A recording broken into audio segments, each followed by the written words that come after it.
this evidence before the committee that was set up by the Speaker's Committee yesterday to investigate that leak tape. Where discussions were held about ousting the current IGP to make sure the NPP breaks the 8. Because there are a couple of things he's admitted to the fact that that tape is authentic. He recorded it. He gave it to the president at some point, and it was even given to the police for investigation.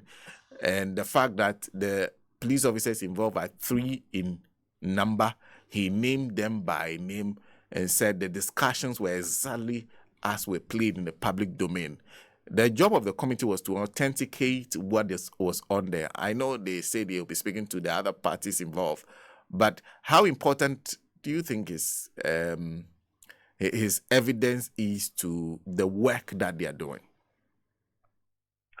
Well, I mean, to the extent that he admits that he did the recording, at least now you have a basis upon which to build the committee's work.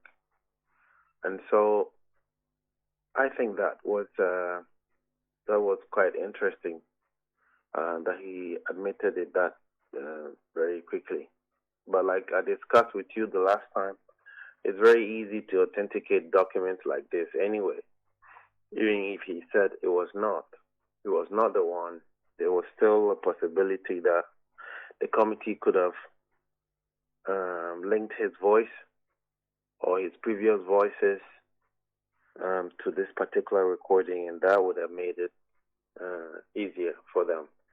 But now that he has admitted it and said he recorded it for a purpose, I think it makes the committee's work a little shorter. But I think the next thing now is probably then what?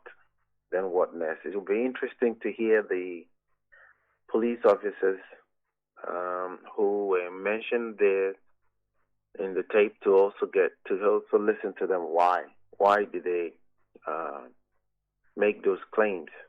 Was it just a lie that was just to out the Inspector General? Because there's some pretty interesting things in the tape about the allegation that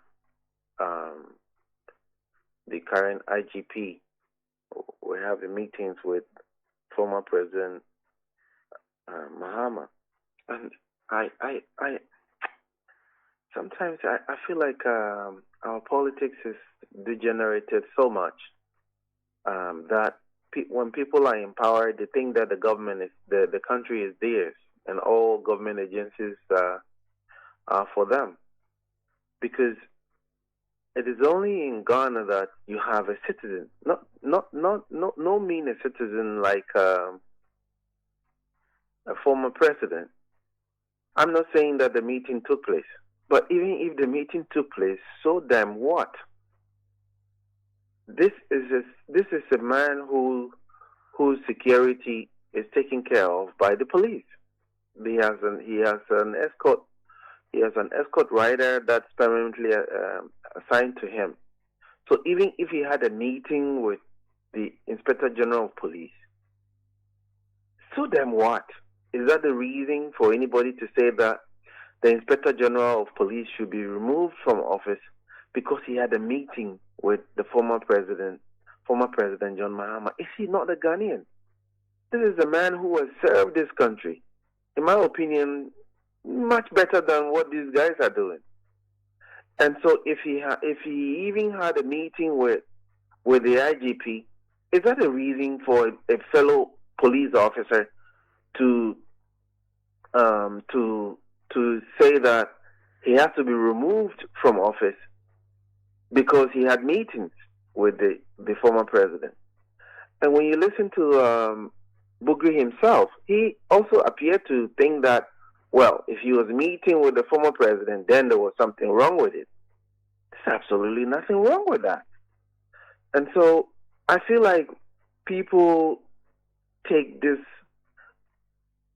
country like belonging to them once they're in office, that all the institutions that they came to meet, all of a sudden become theirs, and nobody else should have access to it. So that was quite interesting for me. The other thing that was interesting, and I hope the committee pursues it, is that for the first time we're hearing that this tape actually was given to the president.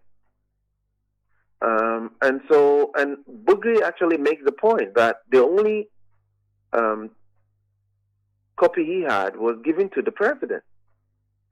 And so it will be interesting whether the committee will invite the president to ask him. This man says, you were the custodian of the tape. So how did the tape leak? Why did it leak? Did you do it deliberately? Were you involved in the tape becoming public? If so, why? It will be interesting to hear from the president, what did he do with the tape once he received it from Bugri Naabu? And to find out if he did nothing, why?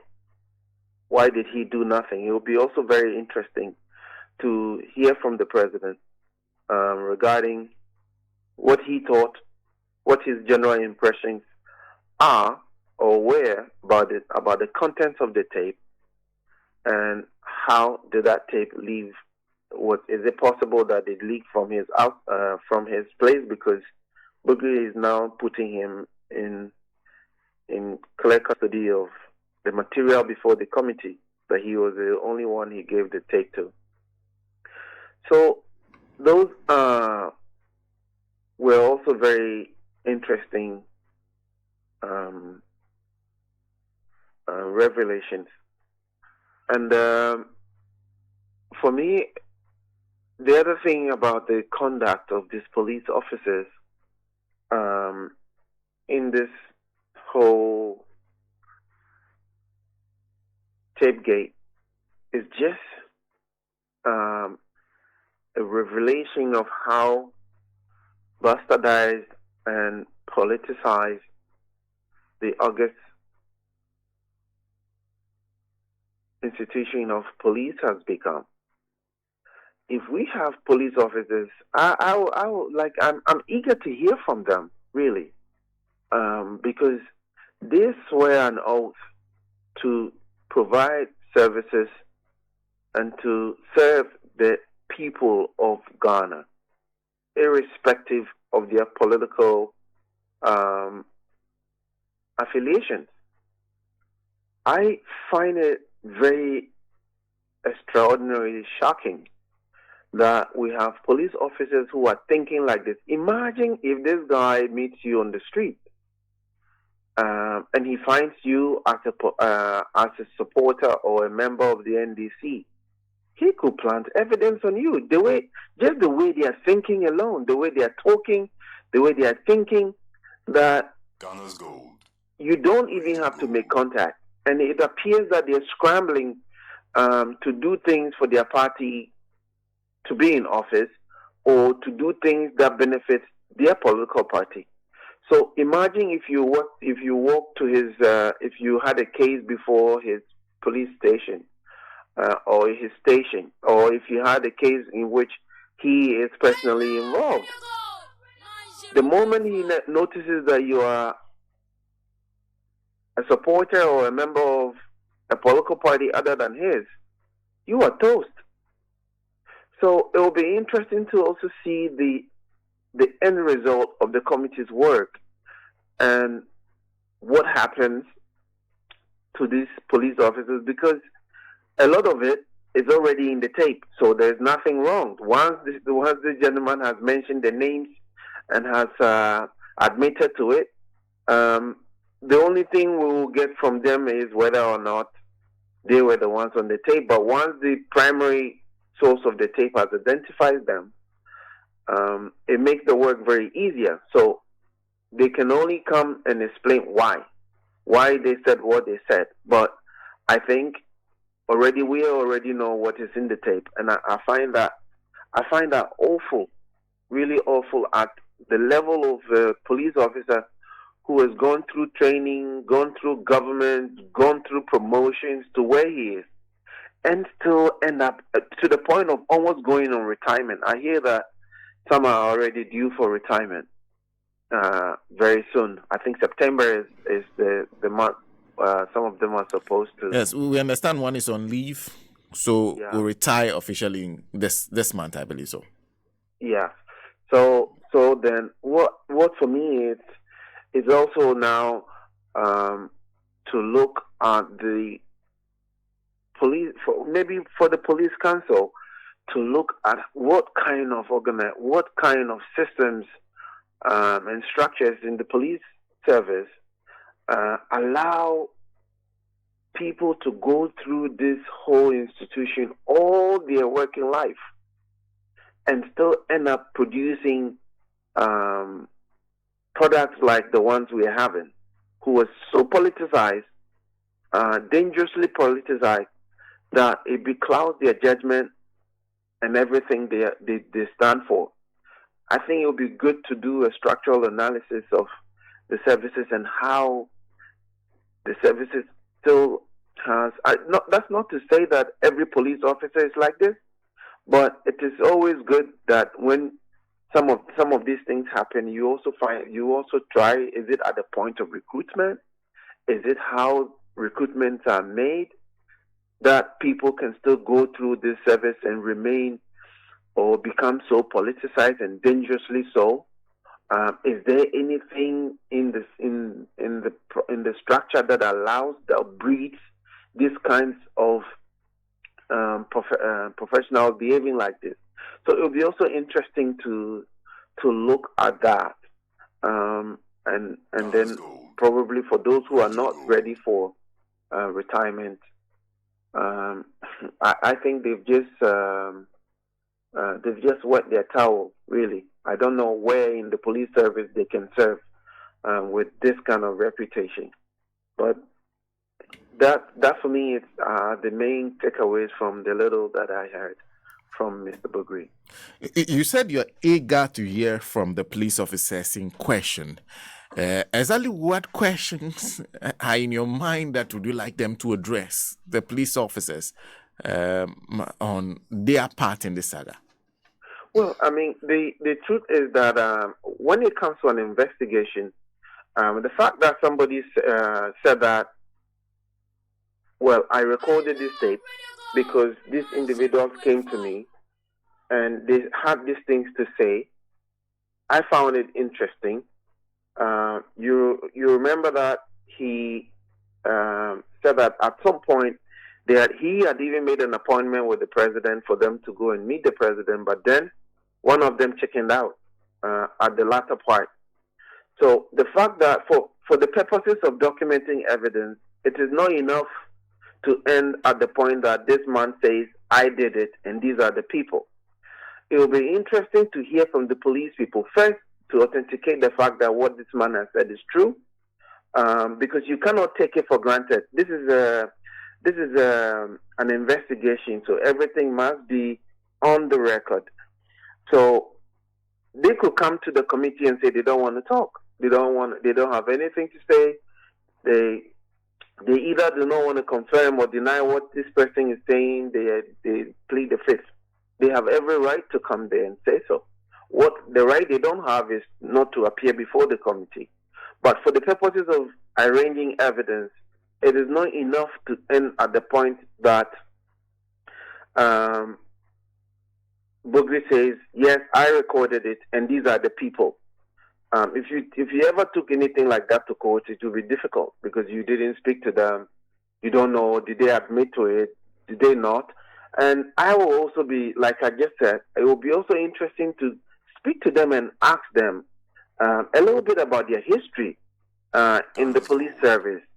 It is important to know the structural arrangements that allow people like this to stay in the service for so long and still remain so political and politicized and partisan.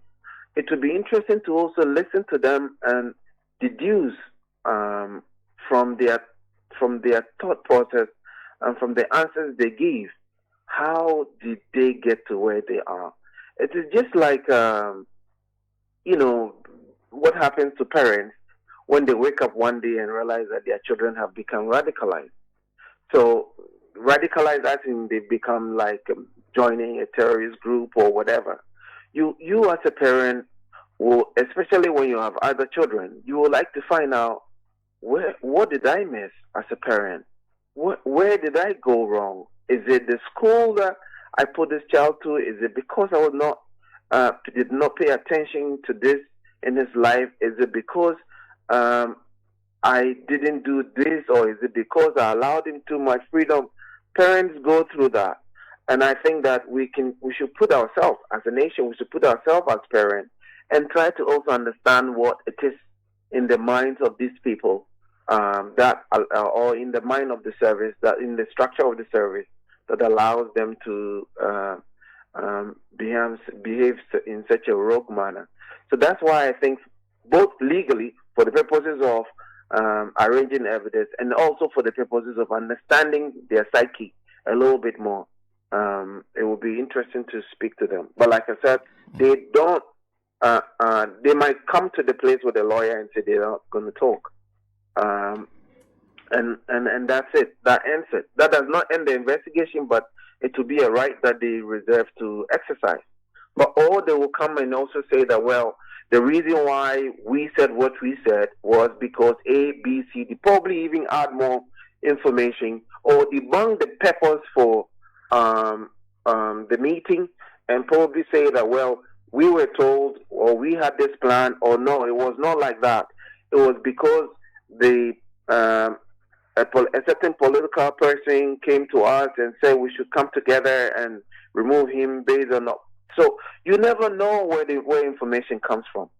So it is always, from my experience, it's always important to cross-check when people make these kind of claims. The fact that he has done it or said it doesn't mean that there's not more information to glean from the primary suspects.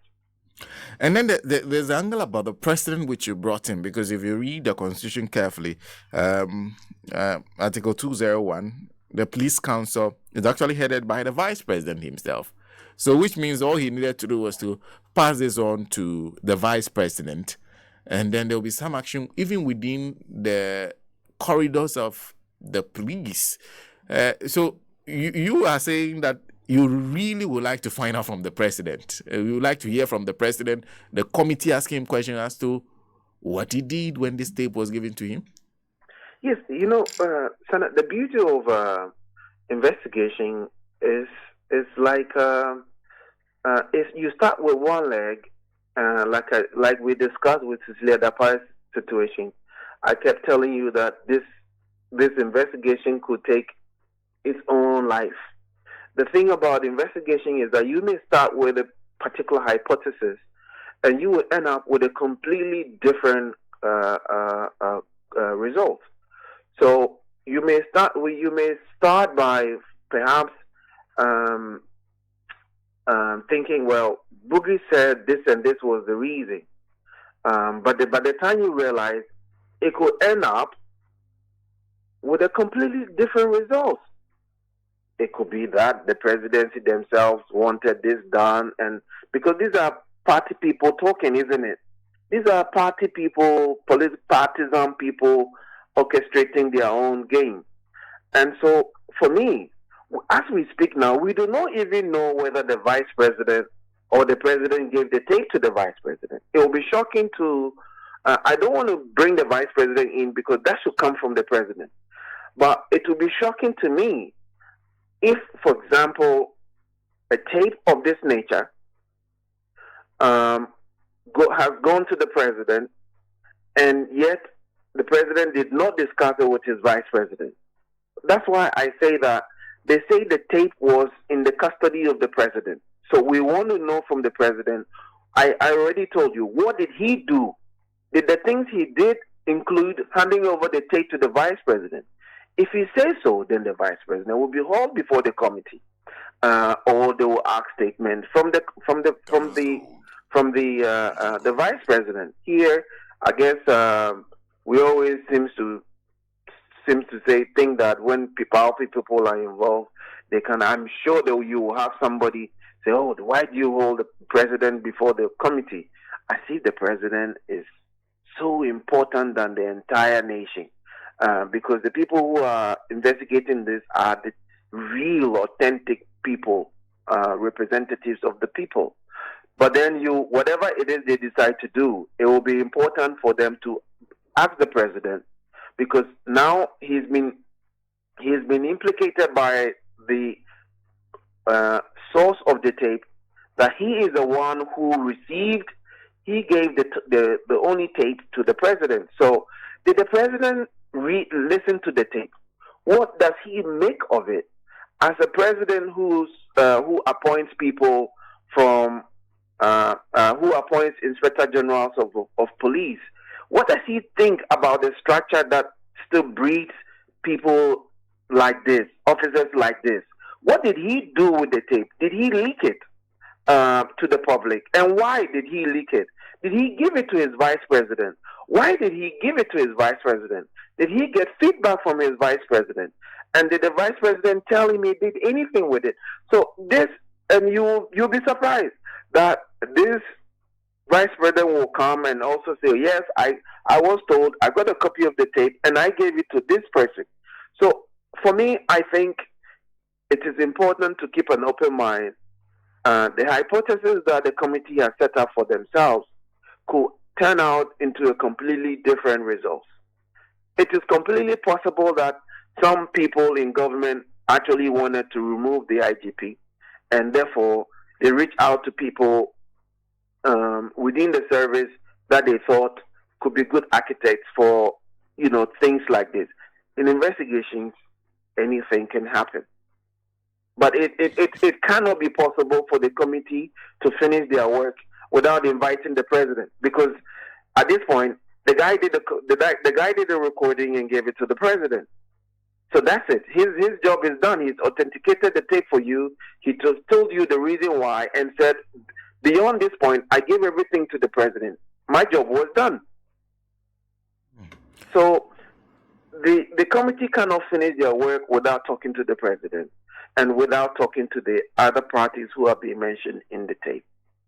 I see.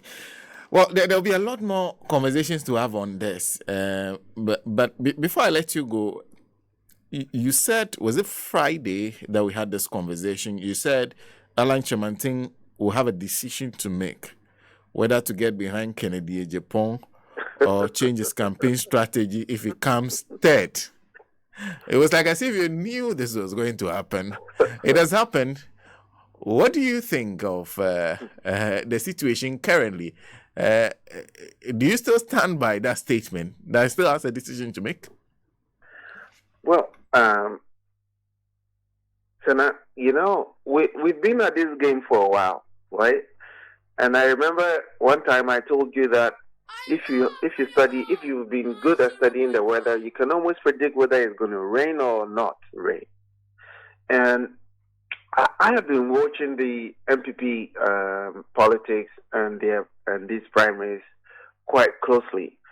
And when Kennedy started his, and I remember I also told you that I thought Kennedy's strongest base is the grassroots. And so I have a very good understanding of the politics. And when you watch what is going on in the MPP at this point in time, you will realize that Kennedy is not a candidate you can take for granted anymore. Forget your bias about him. Forget your prejudices about him. I kept saying to my friends, and they kept arguing with me that, Kennedy will not go anywhere. He's a rabble rouser. He's just talking.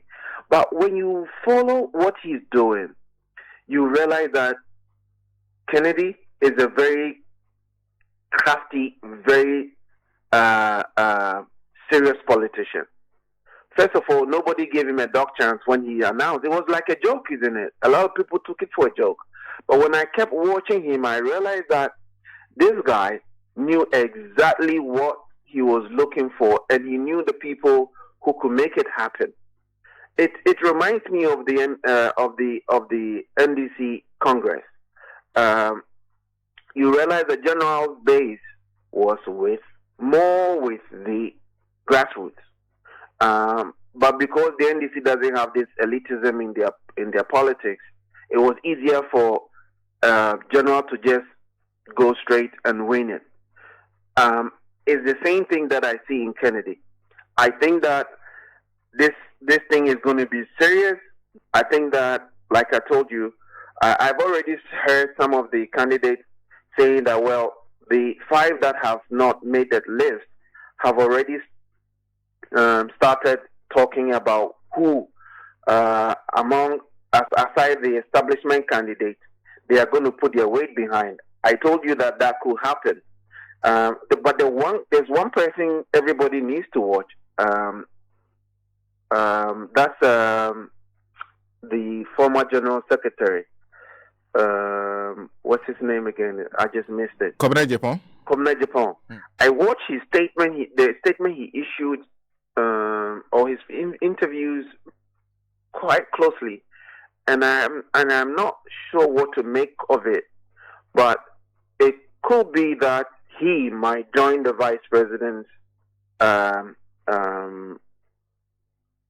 might endorse or join the vice president's campaign. If you look at the way he spoke, it's possible I might be wrong, but that's one area that you can look at. But Ken has become something of an enigma. Now they are getting into his territory, which is the grassroots. And you heard the campaign manager yesterday that they are in not to just endorse anybody, they are in to win it. And I think he takes his politics a little bit more serious. Let me tell you why. In the last primaries, his agents were attacked, right? You saw his reaction. You saw his reaction with the president and the vice president. And when you have politicians who stand for you like that, you feel confident in doing things for them. So 2 things happened. His agents were attacked. Alan Chamating's agents were attacked. Look at the reaction from Ken and look at the reaction from Alan.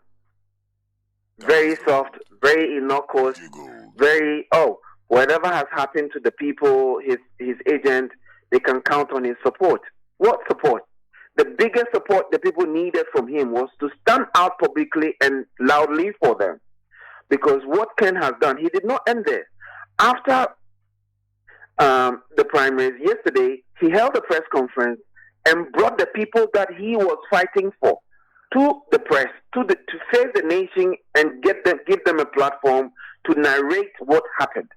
That is a politician that people look at and like, you know what, he's got your back. When you stand with him, he's got your back. You look at Alan. Alan's biggest problem, in my opinion, since his shine after Kufuor's exit, former President Kufuor's exit, was the fact that he seems to have melted away and walked into the arms of Nana's government and Nana's architecture. A lot of the people who supported him have been victimized by this government. But he stayed inside the government for 8 years. There was not any constant plan to engage with them. Listen, don't worry, I'm with you. Let's keep planning. Because he was somehow protecting his work and his job. Look, the former general secretary that contested him now, Ghana's gold, were Kobna Japan. Those were his people. And there's no doubt that their focus and the Kobna Japans were all targeted because of him. So to have Kobna Japan now contesting him should tell you the story of Alan. I think he's flat-footed. I think he's allowed so much time to eat into his politics, and then now the people who supported him have found their way back into the government. So now they don't find him someone who can stand for you, someone who will be there for you, someone that you can rely on. You can get that in Kennedy. Kennedy has shown the people, and all he's been telling them is that you put me in power and I will be your guy. He's already demonstrated it with this primaries, with the attack on his supporters. He stood for them. He's gone after no meaner person than the president and the vice president, and he's giving them a platform to be heard. That is the kind of politics that endears itself to popular support. So I feel like Kennedy is the candidate to watch. That is not to downplay Alan, because Alan is also going to now go. You know, the way the MPP politics is structured and the way this super delegate, I think I don't get the essence of it, but they seem to agree with it. So let's just discuss it that way. Look, you can go to the Ashanti region for example. I was surprised about his showing in Ashanti region. But then when you look closely in Ashanti region, look at Wontumi. Wontumi is from the north. Okay, he's not like an Ashanti.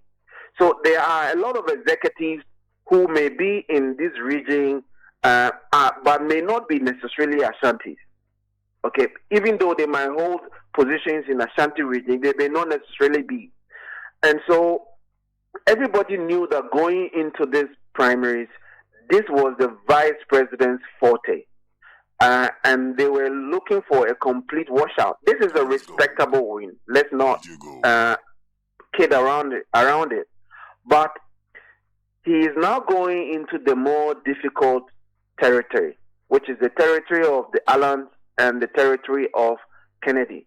And it will be interesting to watch what's going to happen. But whatever happens, I think the candidates, Allan and Kennedy and whatever, might go at it alone, but eventually they may have to find a way to join forces. And I think when they do, they will give the vice president a hard time. Thank you. I cannot disagree with you on that analysis. Mr. Raymond, thank you very much, and I wish you the best of the day. I wish you the best of the day too.